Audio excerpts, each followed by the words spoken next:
Hello everyone. आज start कर रहे हैं बेटा हम एपी में। जैसा कि आपको लास्ट लेक्चर में कंसेप्ट हमारे सारे क्लियर हो गए थे। लास्ट लेक्चर में मैंने आपको पढ़ाया था अरिथमेटिक मीन। अब आज के लेक्चर में हम क्या करने वाले हैं, अरिथमेटिक प्रोग्रेशन के बारे में ही पढ़ने वाले हैं। पर एपी में क्या पढ़ने वाले हैं, हम ऑब्जेक्टिव क्वेश्चन सॉल्व करने वाले हैं सारे कंसेप्ट के ऊपर बेस्ड। सारे कंसेप्ट के ऊपर बेस्ड ऑब्जेक्टिव प्रॉब्लम्स को हम सॉल्व करने वाले हैं। और ये ऑब्जेक्टिव प्रॉब्लम्स कहाँ से सॉल्व करने वाले हैं बेटा, हम ये सॉल्व करने वाले हैं एनसीईआरटी एग्जाम्पलर के क्वेश्चंस। यहाँ पे जो हम सॉल्व करने वाले हैं वो सारे क्वेश्चंस रहेंगे एनसीईआरटी एग्जाम्पलर के क्वेश्चंस। चलिए स्टार्ट करते हैं, वन बाय वन हम क्वेश्चंस करते जाएंगे। देखें क्वेश्चन नंबर 1।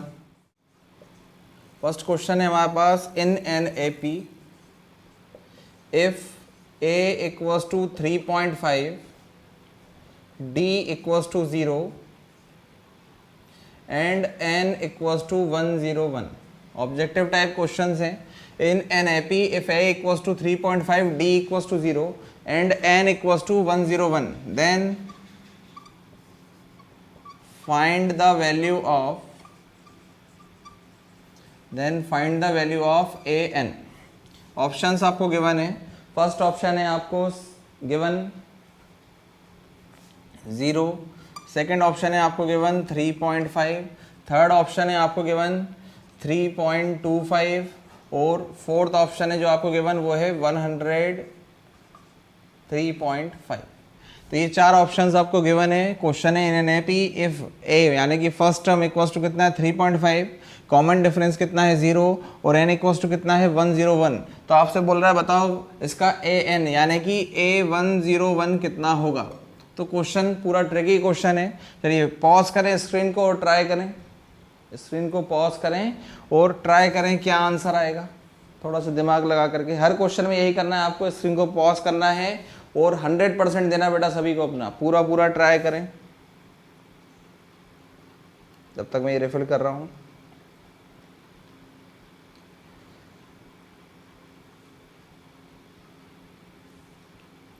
पहले हमेशा स्क्रीन को पॉज करें, बाद में ही ट्राई करें। ट्राई करने के बाद ही बेटा सॉल्यूशन को देखना है, ऐसे नहीं देखना। चलिए देखते हैं अपन सॉल्यूशन। बड़ा ही आसान है इस क्वेश्चन का सॉल्यूशन।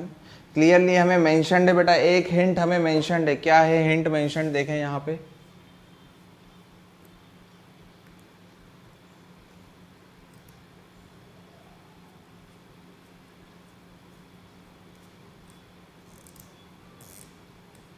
ठीक है देखें क्वेश्चन में हिंट गिवन है d इक्वल्स टू 0। तो d इक्वल्स टू 0 होगा यानी कि कॉमन डिफरेंस कितना होगा, 0 होगा। बेटा कोई भी ऐसा सीक्वेंस जिसमें कॉमन डिफरेंस 0 हो, जैसे देखें आप एक सीक्वेंस 2 4 6 8, कॉमन डिफरेंस कितना है 4 - 2 2, 6 - 4 2, 6 - 8 2। तो कॉमन डिफरेंस कैसा होता है, कांस्टेंट होता है। और ये कॉमन डिफरेंस देखें अपन 0 कब आ सकता है, 0 कब आ सकता है, देखें 0 तब आ सकता है जब सारे टर्म्स कैसे हों, सारे टर्म्स सेम हों, तभी तो 0 आ सकता है। क्योंकि आगे वाले टर्म से पीछे वाले टर्म को क्या करेंगे हम, माइनस करेंगे। 3.5 - 3.50, 3.5 - 3.50, 3.5 - 3.50। तो इस क्वेश्चन को कैलकुलेट करने की जरूरत ही नहीं है, आप डायरेक्टली आंसर टिक लगा देंगे 3.5। मैं आपको सॉल्व करके लॉजिक समझा देता हूं, पर कभी एग्जाम में आएगा तो आपको सॉल्व करने की जरूरत नहीं है। d इक्वल्स टू 0 हो तो सारे टर्म्स कैसे होंगे, सेम होंगे। रीजन बता देते हैं बेटा, फॉर्मूला होता है an equals to a plus n minus 1 into d. और d की जगह पे क्या रख दिया हमने, d की जगह पे पुट कर दिया 0। तो n माइनस 1 इंटू 0 क्या हो जाएगा 0। तो a n इक्वल्स टू क्या आ गया a। तो जब भी ये d 0 होगा उस केस में फर्स्ट टर्म ही क्या होगा, nth नंबर का टर्म होगा। यानी कि सारे टर्म कैसे रहने वाले हैं, सेम रहने वाले हैं। चलिए नेक्स्ट क्वेश्चन देखेंगे। नेक्स्ट क्वेश्चन देखते हैं। ये भी क्वेश्चन में लिख दूंगा, ऑब्जेक्टिव टाइप है, पहले आपको ट्राई करना है उसके बाद ही सॉल्यूशन को देखना है। देखते हैं क्वेश्चन है हमारे पास। क्वेश्चन है the 21st term of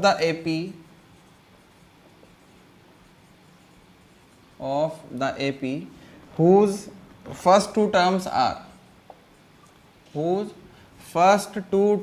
are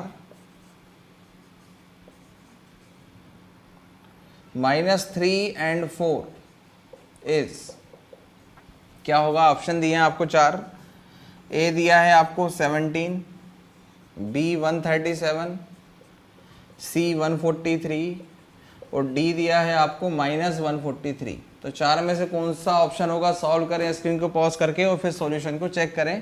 question में समझा देता हूँ एक बार क्या बोल रहा है। क्वेश्चन में बोल रहा है आपको 21st टर्म निकालना है उस एपी का, आपको 21st टर्म निकालना है कौन से एपी का, जिस एपी का पहला टर्म क्या है, फर्स्ट 2 टर्म्स, मतलब पहला क्या है -3 और दूसरा क्या है, दूसरा है 4। पहला टर्म है -3 और दूसरा क्या है 4, उसका 21st टर्म निकालना है। तो चलिए सॉल्व करें, स्क्रीन पॉज करके, स्क्रीन को पॉज कर दें, ट्राई करें, उसके बाद ही सॉल्यूशन को देखेंगे। मैं यहाँ सॉल्व करना स्टार्ट करता हूँ, सॉल्व कर रहा हूँ यहाँ पे देखें। तो बेटा क्वेश्चन में फर्स्ट टर्म यानी कि क्या गिवन है, ए, सेकंड टर्म गिवन है, मतलब आप क्या क्या निकाल सकते हैं, सेकंड टर्म गिवन है मतलब आप निकाल सकते हो डी। तो डी इक्वल्स टू क्या हो जाएगा, a2 - a1, यानी कि 4 माइनस और a1 कितना है -3 होता है, a2 - a1, ये हो जाएगा 4 माइनस -3, माइनस माइनस हो जाएगा +3, ये आपका डी आ गया 7। क्वेश्चन में डी आ गया 7। आपसे बोल रहा है 21st टर्म निकालो, तो a21 कितना होगा, a + n-1 इंटू डी, यानी कि 21 - 1 20d डायरेक्टली लिखूंगा। a कितना है हमारे पास -3 प्लस 20 इंटू 7, यानी कि -3 प्लस 140, 140 और -3 होगा माइनस, बड़े डिजिट का साइन आएगा प्लस, आंसर आ जाएगा आपका 137। कौन सा करेक्ट है बेटा, यहाँ पे बी करेक्ट है। तो चेक कर लें किसका करेक्ट आया। यहाँ टोटल 9-10 क्वेश्चन कराने वाला हूँ, चेक करते जाइएगा कितने क्वेश्चन सही हुए। कंसेप्ट सारे बेटा मैं पढ़ा चुका हूँ, कंसेप्ट सारे मैं पढ़ा चुका हूँ। ठीक है, जल्दी से नेक्स्ट क्वेश्चन देखते हैं।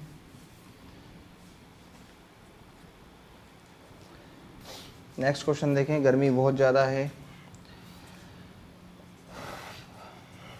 देखते हैं। If the second term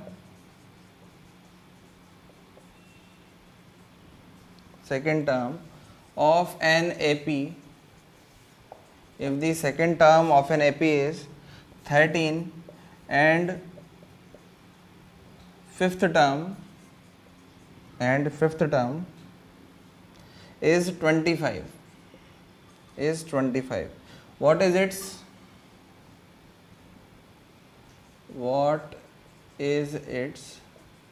seventh term, इसका सेवंथ टर्म क्या होगा, What is its seventh term. 4 option दिए हैं आपको। पहला ऑप्शन दिया है आपको 30, दूसरा ऑप्शन दिया है 33, तीसरा ऑप्शन दिया है आपको 37 और चौथा ऑप्शन दिया है आपको 38। तो फिर से स्क्रीन पॉज करें और बेटा ट्राई करें, सॉल्यूशन स्टार्ट करते हैं। स्क्रीन को पॉज करें और ट्राई करें, उसके बाद ही बेटा सॉल्यूशन को देखना। चलिए क्वेश्चन में बोल रहा है एक कोई एपी है, उसका सेकंड टर्म यानी कि A2 कितना गिवन है हमें 13 और फिफ्थ टर्म कितना गिवन है 25। लॉजिक ऐसा मत लगाना, और आपसे बोल रहा है क्वेश्चन में बोल रहा है A7 निकालो, तो लॉजिक ऐसा मत लगाना कि A2 + A5 कर दें तो A7 हो रहा है। कई स्टूडेंट्स ऐसा ही लॉजिक लगा देते हैं, तो ऐसा नहीं करना है। हमें A7 निकालना है, यानी कि हमें क्या निकालना है, A7 का मतलब क्या है, A + 6D। A7 निकालने के लिए हमें किस चीज़ की ज़रूरत है, A की ज़रूरत है और D की ज़रूरत है। तो A2 देखें कितना होगा, A2 होगा A + n-1 इंटू डी वाले फॉर्मूले से, A + 2 - 1 इंटू डी, यानी कि D 1D इक्वल्स टू कितना 13। ये फर्स्ट इक्वेशन हो गई। A5 का मतलब क्या है, A5 का मतलब है A + 4D equals to 25। A5 का मतलब है A + 4D इक्वल्स टू 25। कौन सा कंसेप्ट यूज कर रहे हैं बेटा यहाँ पे, n equals to A + n-1 into d. तो n की जगह पे क्या रखेंगे, अगर हम 5 रखेंगे, 5 - 1 4, तो अपन इसको डायरेक्टली लिख रहे हैं। A2 के लिए क्या हो जाता है 2 - 1, तो ये हो गया हमारा फॉर्मूला। जनरल टर्म को अप्लाई किया। अब दोनों इक्वेशंस को कर देता हूँ मैं सब्ट्रैक्ट, दोनों इक्वेशन को कर दिया सब्ट्रैक्ट किया तो साइन हो जाएंगे चेंज, ये माइनस माइनस माइनस, प्लस का a और माइनस का a कैंसिल, -4D और +D हो जाएगा -3D, और -25 और +13 कितना हो जाएगा देखते हैं, ये हो जाएगा आपका -12, minus minus cancel, D equals to आ गया 12/3 यानी कि d इक्वल्स टू कितना आ गया 3 4 जा 12, d आ गया हमारा 4। अब इन दोनों इक्वेशंस में से कहीं पे भी d की वैल्यू को पुट कर दो आप, इन दोनों इक्वेशंस में कहीं पे भी d की वैल्यू को पुट कर दो तो 1 आ जाएगा। तो फर्स्ट वाली इक्वेशन में रख रहा हूँ मैं, फर्स्ट वाली इक्वेशन में रख रहा हूँ d को, a प्लस डी की जगह पे 4 इक्वल्स टू कितना 13, तो a इक्वल्स टू कितना जाएगा 13 माइनस 4 यानी कि 9, a कितना आ गया 9, d आ गया 4। अब हम अपना टर्म निकाल सकते हैं, कितना आएगा a7 कितना होगा, देखें a7 होगा a प्लस 6d, a मतलब कितना हो जाएगा 9 प्लस 6d मतलब कितना 4, 6 4 जा 24, 9 प्लस 24 कितना हो जाएगा, ये हो जाएगा आपका 33। तो आंसर आ गया आपका 33। मिला लें कितनों के आंसर सही आ रहे हैं। अगला क्वेश्चन देखते हैं। ये सब एक ही कंसेप्ट के ऊपर प्रॉब्लम चल रहा है, जनरल टर्म के ऊपर चल रहा है बेटा ये प्रॉब्लम। नेक्स्ट क्वेश्चन देखें। नेक्स्ट क्वेश्चन है, if the common difference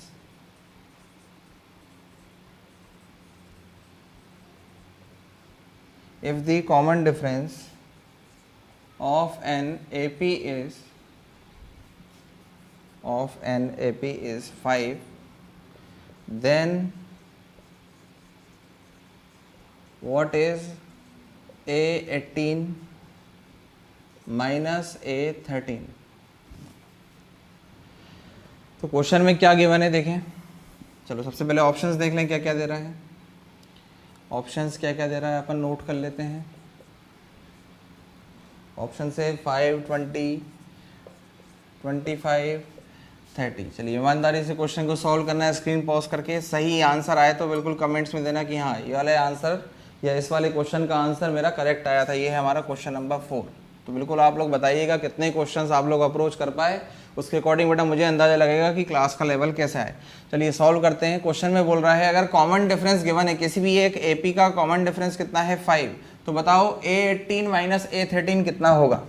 question बोल रहा है बताओ A18 माइनस A13 कितना होगा। चलिए बेटा देखते हैं, सॉल्व करते हैं। A18 का मतलब क्या होगा, A18 का मतलब होगा A प्लस 17D। A18 का मतलब होगा A प्लस 17D और A13 का मतलब होगा A प्लस 12D। क्वेश्चन में क्या करा है, दोनों को कर दिया सब्ट्रैक्ट, हम भी कर देते हैं दोनों को सब्ट्रैक्ट। माइनस किया, साइन हो जाएंगे चेंज, माइनस माइनस, प्लस का A माइनस का A कैंसिल, ये क्या हो जाएगा LHS पे हो जाएगा A18 माइनस A13, इसी की तो वैल्यू निकालनी थी हमें। और यहाँ क्या हो जाएगा 17D माइनस 12D, यहाँ हो जाएगा 17D माइनस 12D। ये जल्दी जल्दी करना रहता है हमें, मैं आपको सिर्फ समझाने के लिए बताते जा रहा हूँ, इतना लिख रहा हूँ, नहीं तो बेटा डायरेक्टली हो जाते हैं ये। आपको कहीं पे ऐसा पूरा अच्छे से जमा के लिखने की जरूरत नहीं है, आपको जल्दी से आंसर चाहिए रहता है इस टाइप के क्वेश्चंस में। चलिए देखें, डी को मैंने कॉमन निकाल लिया, अंदर कितना बचा 17 माइनस 12, यानी कितना बचा, डी की वैल्यू रखता हूँ मैं पहले 5 और 17 माइनस 12 कितना बचा 5, 5 5 जा क्या हो गया 25। तो A18 माइनस A13 की वैल्यू कितनी आ गई, A18 माइनस A13 की वैल्यू कितनी निकल के आई, ये निकल के आई 25। तो जिसका भी आंसर सही आ रहा था कमेंट्स में बताना, झूठ नहीं बोलना, पकड़ में जाएगा नहीं तो बाद में।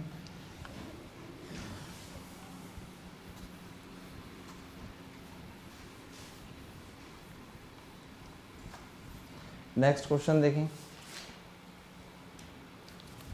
नेक्स्ट क्वेश्चन देखते हैं। ये सब बेटा एग्जाम्पलर के क्वेश्चन हैं जिनसे डायरेक्टली आपको ऑब्जेक्टिव क्वेश्चन आएगा। क्वेश्चन है what is the common difference. Last case में आपको क्या गिवन था, लास्ट केस में आपको कॉमन डिफरेंस गिवन था। इस क्वेश्चन में पूछ रहा है कॉमन डिफरेंस क्या होगा। What is the common difference of an AP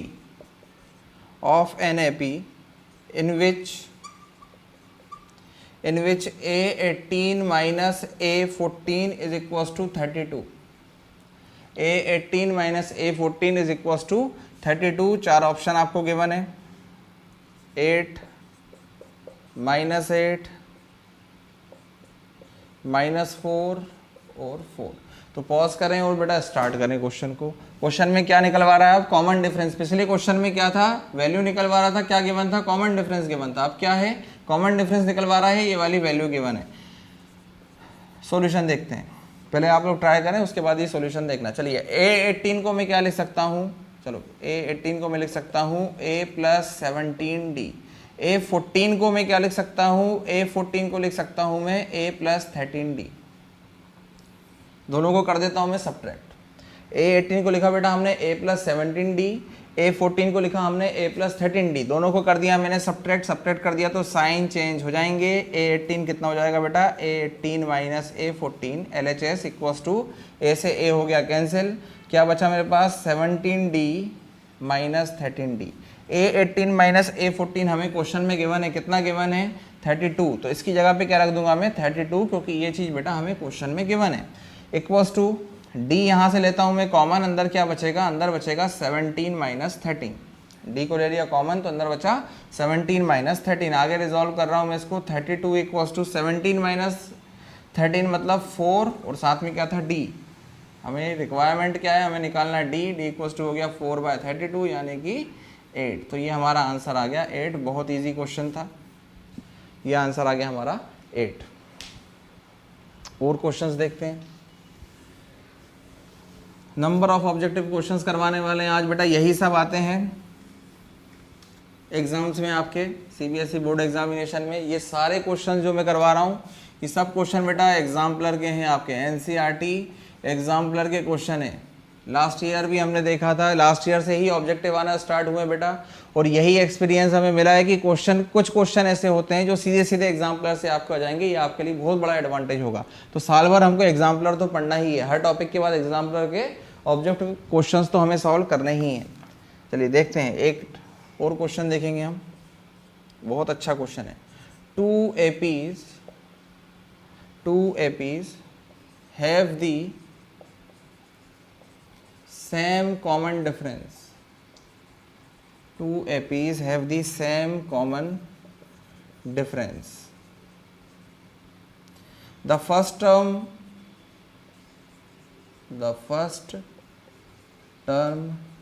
of one of them, यानी कि one of them से क्या मतलब है? AP। The first term of one of them is -1 and that of other is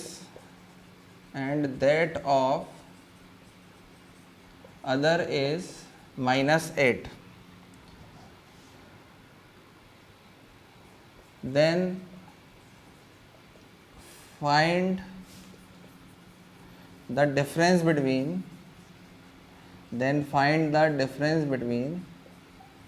their fourth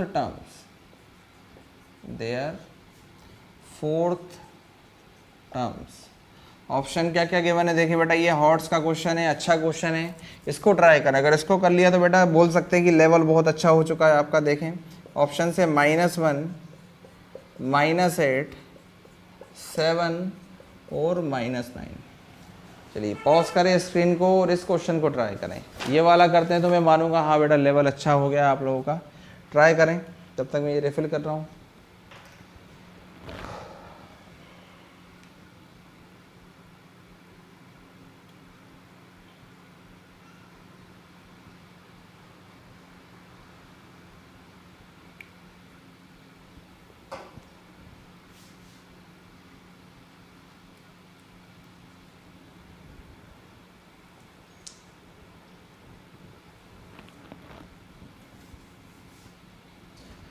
चलो बेटा solve करते हैं। समझना क्वेश्चन को, अच्छे से समझना। सॉल्यूशन देखें। Two APs have the same common difference. बेटा अभी तक क्या चलता था? क्वेश्चन एक AP पे चलता था और क्वेश्चन में अब बोल रहा है कितनी APs हैं? 2 APs हैं। चलिए पहले ही जो AP है, फर्स्ट AP को मैं यहाँ उसके बारे में कैलकुलेशन लिखने वाला हूँ और दूसरी AP के बारे में कैलकुलेशन में यहाँ लिखने वाला हूँ। 2 APs हैं, दोनों AP का कॉमन डिफरेंस कैसा है? सेम है। दोनों का common difference according to question कैसा है? सेम है। तो दोनों का कॉमन डिफरेंस मैंने कितना मान लिया? D। इसका भी D और इसका भी D। इसका बेटा फर्स्ट टर्म, इसका फर्स्ट टर्म कितना मान रहा हूं मैं? A। इस वाली एपी का फर्स्ट टर्म कितना मान रहा हूँ मैं ए, जबकि ये दूसरी एपी है इसका फर्स्ट टर्म मान रहा हूँ मैं कैपिटल ए। जो दूसरी एपी है उसका फर्स्ट टर्म माना मैंने कैपिटल ए।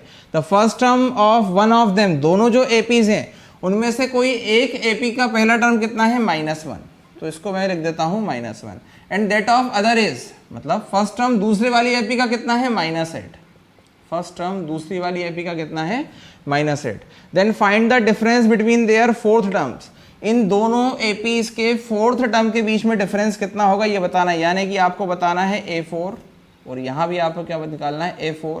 अब इन दोनों को क्या करना है आपको सब्ट्रैक्ट, इसका जो फोर्थ टर्म होगा वो क्या माना मैंने A4, इसका फोर्थ टर्म क्या माना मैंने A4। क्वेश्चन में क्या निकालना है आपको, क्वेश्चन में निकालना है A4 minus A4 equals to how much. समझ में आया क्वेश्चन सभी को? एपीज कितनी है, 2 एपीज हैं और दोनों में क्या करना है, दोनों के फोर्थ टर्म का डिफरेंस कितना आएगा ये आपको बताना है। गिवन क्या है हमें, दोनों ही एपीज का कॉमन डिफरेंस कैसा है, सेम है। जब बच्चा ये क्वेश्चन पढ़ता है पहली बात तो उसको क्वेश्चन ही नहीं समझ में आता कि क्या पूछ रहा है, यही कंफ्यूज हो जाता है 2 एपी से क्या मतलब है। बेटा एक एपी की बात नहीं चल रही, 2 एपी की बात चल रही है। इस तरीके से कुछ, ये फर्स्ट एपी हो गई और ये सेकेंड एपी हो गई।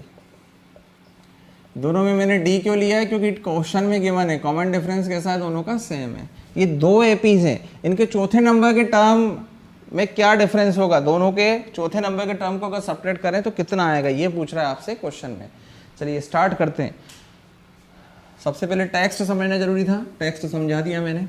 अब अपन सॉल्यूशन देखते हैं इसका। चलिए A4 यहाँ कितना होगा, तो यहाँ पे A4 होगा A + 3D नो डाउट, और यहाँ पे A4 कितना होगा, कैपिटल A + 3D, क्योंकि इसका फर्स्ट टर्म क्या मान रहे हैं हम, कैपिटल है। बेटा दोनों का सेम नहीं मान सकते, नहीं तो कैंसिल हो जाएगा। चलिए अब हम निकाल रहे हैं A4 माइनस A4। चलिए वैल्यू रखते हैं A + 3D minus A4, bracket लगाएंगे A + 3D, ब्रैकेट ओपन करते हैं A + 3D माइनस A और -3D, +3D -3D कैंसिल, क्या बचा A - A। चलिए वैल्यू रख देते हैं, वैल्यू रख देते हैं -1, और यहाँ क्या था -8, माइनस माइनस क्या हो जाएगा +8, तो ये कितना बचेगा मेरे पास 1 + 8, 1 -1 + 8, -1 + 8, तो ये आ जाएगा 7। देखो आप ऑप्शन में 7 है क्या, ऑप्शन में 7 है, करेक्ट। ऑप्शन में अगर -7 होता तो भी करेक्ट होता, क्योंकि क्वेश्चन में ये नहीं बोल रहा कि इस एपी से इसको घटाना है या इससे इसको घटाना है। तो अगर हम इस वाले एपी से A4 - A4 निकालते, ये वाला A4 - A4 निकालते तो आंसर आता -7। तो आपको चेक करना है कौन सा ऑप्शन मिल रहा हो सकता है आंसर 7 आ रहा हो आपका और मिल नहीं रहा हो, तो आपको उसको दूसरी तरफ से सोचना है, A4 - A4 भी एक बार करके देखना है। ठीक है, अच्छा क्वेश्चन था ये। चलो कुछ क्वेश्चन और करेंगे, 2-3 क्वेश्चन और करेंगे। ये क्वेश्चन में अगर डाउट है तो बेटा आप सभी से बोलते हैं, डाउट है तो कॉल करें। पहली बात तो आप सब लोग पढ़ नहीं रहे हैं, एक चीज़ ध्यान रखें, टॉपर एक दिन में नहीं निकलेगा बेटा, कहीं से भी टॉपर एक दिन में नहीं बन जाएगा। आप सोच रहे हो कि आपको टॉप करना है CBSE एग्जामिनेशन में, और आप सोच रहे हो कि नहीं यार एक दिन नहीं पढ़ेंगे तो क्या जा रहा है, टाइम जा रहा है जाने, तो लॉकडाउन में क्या करना पढ़ाई करके। तो आपको अगर टॉप करना है, टॉपर बनना है बेटा CBSE में, तो ये छोटे छोटे जो अपॉर्चुनिटीज़ है इसका फ़ायदा उठाना है। लॉकडाउन बोलेंगे कि आपके लिए अपॉर्चुनिटी है, मौका है बेटा, पढ़ाई करो। दूसरा बच्चा जो पढ़ाई नहीं कर रहा है, एक आप पढ़ाई कर रहे हो, एक दिन में आपका क्या हुआ, थोड़ी सी प्रोग्रेस हुई। दूसरे वाले ने जिसने पढ़ाई नहीं की उसके क्या हुआ बेटा, वो नीचे चला गया, आप कंपटीशन में उससे आगे निकल गए। तो ये डिफरेंस है, समझो इस चीज़ को। टॉपर एक दिन में नहीं बनेगा बेटा, यही छोटे छोटे मूवमेंट्स मिला करके, ये जो छोटी छोटी चीज़ें आप ध्यान में रख रहे हो, मेहनत कर रहे हो, यही छोटी छोटी मेहनत लास्ट में आपको रिजल्ट ला करके देंगी। ऐसे ही टॉपर नहीं बन जाओगे एक दिन में, बहुत मेहनत लगती है। और क्वेश्चंस देखेंगे बेटा कुछ, चलिए देखते हैं अगला question. If 7 times the 7th term of an AP, if 7 times the 7th term of an AP is equal to 11 times the 11th term, is equal to 11 times the 11th term,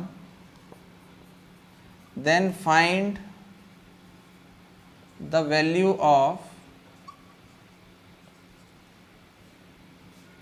of its 18th term, then find the value of its 18th term. Options क्या क्या हैं देख लेते हैं। बेटा ये question तो मेरे हिसाब से जो मुझसे रेगुलर पढ़ते हुए हैं स्टूडेंट्स, वो तो बेटा डायरेक्टली सॉल्व कर सकते हैं। ऑप्शन से 7, 11, 18, 0। तो बताएं बेटा आंसर क्या होगा। तो जिन्होंने पहले पढ़ा है या रेगुलर क्लास ले रहे थे उनको तो पता होगा बेटा आंसर कितना होगा, 0। आंसर आएगा 0। क्यों आएगा? 7 times 7 terms, m times mth term is equal to n times nth term, then am plus n is equal to 0।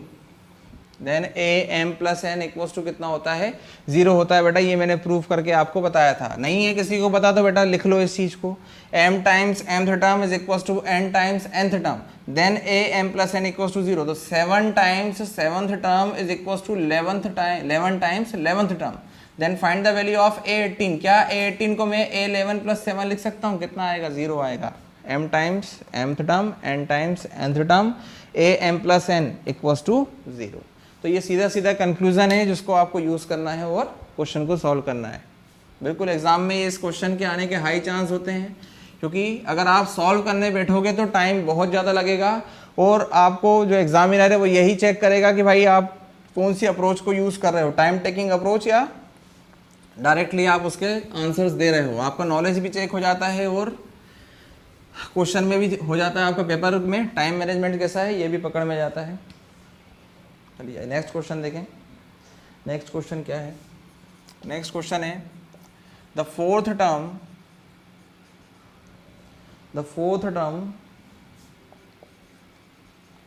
From the end of the AP, from the end of the AP क्या given है देख लें। -11, -8, -5 and so on up to +49 and so on up to +49 is, options हैं आपको given. Options given है 37, 40, 43 और 58। चलिए solve करें इसको, स्क्रीन को पॉज कर दें और सॉल्व करें। तो क्वेश्चन में बोल रहा है the fourth term from the end, starting से नहीं, जो हमारा फॉर्मूला है a plus n minus 1 into D, ये फॉर्मूला किसके लिए एप्लीकेबल है? जब हम स्टार्टिंग से देख रहे हैं, ये फर्स्ट टर्म, ये सेकंड टर्म, ये थर्ड टर्म, तब एप्लीकेबल है। अभी क्वेश्चन में क्या करा उसने, पलट दिया, वो पलट के पूछ रहा बताओ इस सिक्वेंस में, या यहाँ से अगर इसको हम मान रहे हैं first term, second term, third term, fourth term, तो लास्ट से एंड से फोर्थ टर्म कौन से नंबर का टर्म होगा, ये चीज़ आपसे क्वेश्चन में पूछ रहा है। तो देखिए बेटा इसकी सीधी कोई फॉर्मूला रटने की जरूरत नहीं है, इसका सीधा तरीका है आप AP को पलट करके लिख दो। फॉर्मूले भी होते हैं n-1 इंटू डी, पर लेकिन आप क्या करो सीधे फॉर्मूले कम से कम याद रखो, सीधे सीधे आप तरीकों को समझो। इसको बेटा पलट के लिख दिया मैंने, पलट के लिख दिया। अब देखो पूरा फिर से है तो ये AP ही, बस मैंने क्या करा फर्स्ट टर्म मान लिया 49, फर्स्ट टर्म हो गया मेरा 49, डी में निकाल लेता हूँ, आगे वाले टर्म से पीछे वाले को माइनस करता हूँ। जब भी ऐसे एंड वाले क्वेश्चन आए बेटा आप तो उसको पलट के रख दो, उसको पलट दो और सॉल्व कर दो, और कोई फॉर्मूला रटने की जरूरत नहीं है। हमारा वही फॉर्मूला चलेगा a plus n-1 into D, यानी कि a4 कितना हो जाएगा a प्लस 3d। चलिए a हमें पता है 49, d अभी हम कैलकुलेट कर लेते हैं, 3 इंटू जो भी d की वैल्यू आएगी हम पुट कर देंगे। चलिए देखते हैं, -8 आगे वाले टर्म से पीछे वाले टर्म को सब्ट्रैक्ट करते हैं, और -5 माइनस माइनस क्या हो जाएगा प्लस, -8 प्लस 5 यानी कि कितना आ गया ये -3, कितना आ गया -3। इस -3 को मैं यहाँ d की जगह पे रखता हूँ, 49 प्लस माइनस क्या हो जाएगा -3 3 जा 9, 49 माइनस 9 यानी कि 40। आंसर हमारा डायरेक्टली ये आ गया 40। तो कभी भी ऐसा कोई क्वेश्चन आए तो कोई फॉर्मूला रटने की जरूरत नहीं है, सीरीज को आप पलटा दो, उल्टा कर दो। ठीक है नेक्स्ट क्वेश्चन देखते हैं। नेक्स्ट और लास्ट क्वेश्चन बेटा आज का last question.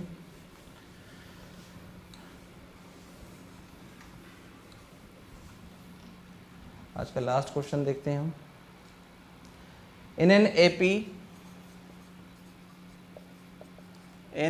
AP if a equals to 1, if a equals to 1, an equals to 20 and sn equals to 399 and Sn equals to 399, then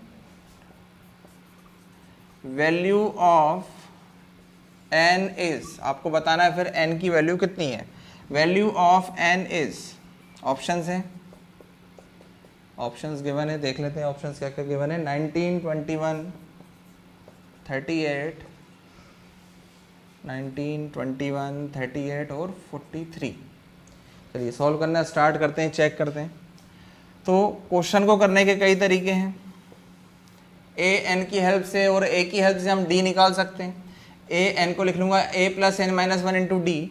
ए की जगह पे क्या रख दूंगा मैं, ए की जगह पे 1 रख दूंगा, उसकी हेल्प से एन और डी के बीच में कुछ रिलेशन आ जाएगा। और नहीं, इस तरीके से तो नहीं होगा। चलिए बेटा समझिए इस क्वेश्चन को।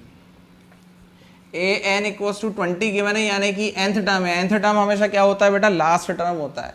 nth टर्म हमेशा क्या होता है, लास्ट टर्म, यानी कि ये मुझे क्या गिवन है बेटा, लास्ट टर्म गिवन है। क्वेश्चन में बोल रहा है n निकालना। चलिए एस एन का एक फॉर्मूला लगाते हैं। ये ए तो बस हमें कंफ्यूज करने के लिए दिया है। देखें एस एन का फॉर्मूला लगाते हैं, क्या होता है n/2 a प्लस एल। बता दें जल्दी, ए कितना गिवन है, ए गिवन है 1, ए गिवन है हमें 1। चलिए इस फॉर्मूले में वैल्यू रखते हैं और n की वैल्यू निकालते हैं। n/2, a कितना है 1, n कितना है, l कितना है 20, n का मतलब आखिरी टर्म मतलब 20। और Sn भी हमें गिवन है, Sn कितना गिवन है 399, Sn हमें गिवन है 399। चलिए सॉल्व करते हैं, सॉल्व करते हैं इसको। 399 और ये जो 2 है इसको मैं क्रॉस मल्टीप्लाई कर देता हूँ यहाँ पे, तो ये आएगा into 2 equals to n into कितना 21, 20 प्लस 1 कितना जाएगा 21, मल्टीप्लिकेशन में है तो n इक्वल्स टू 399 इंटू 2/21। चलिए 7 से कैंसिल करता हूँ मैं, 7 5 जा 35, हाँ 7 5 जा 35, 4 बचा 7 7 जा 49, 7 3 जा 21 और कैंसिल हो जाएगा, ये 3 से ही कैंसिल हो जाएगा, 3 1 जा 3 और 3 9 जा 27। n इक्वल्स टू कितना जाएगा 19 इंटू 2 यानी कि 38। देखें ऑप्शन में 38 है, यानी सी ऑप्शन हमारा करेक्ट है। ये हो गए बेटा कुछ क्वेश्चंस एग्जाम्पलर के, कुछ इंपॉर्टेंट क्वेश्चंस थे जो आज हमने कवर किए।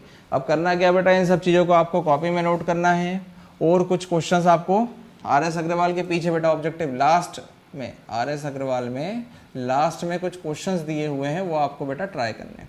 ऑब्जेक्टिव क्वेश्चंस दिए हुए हैं उसको आपको ट्राई करना है बस।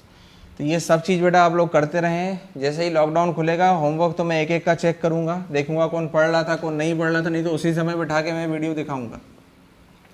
इसलिए पढ़ते रहो, और जब तक नहीं पढ़ोगे तब तक क्लास में एंटर होने नहीं दूंगा मैं। तो इसलिए लॉकडाउन का गलत फ़ायदा ना उठाएं आप, अपने आप को फ्री नहीं समझें। और अगर टॉपर बनना है तो बेटा पढ़ाई तो फिर करते रहना है आपको, ठीक है। अब अगले क्लास में बेटा नया चैप्टर स्टार्ट करेंगे। सभी से रिक्वेस्ट है, आपको जो फ्रेंड्स उनसे बोल दें नया चैप्टर स्टार्ट होगा, इसको नहीं पढ़ा हो पहले तो आप उनसे बोलें इसको सबको कवर करें, पूरी पढ़ाई करें, और जो नया चैप्टर स्टार्ट होगा उसको भी पढ़ें। चैनल को सब्सक्राइब कर दें बेटा, अपने फ्रेंड्स के साथ शेयर करें। Thank you.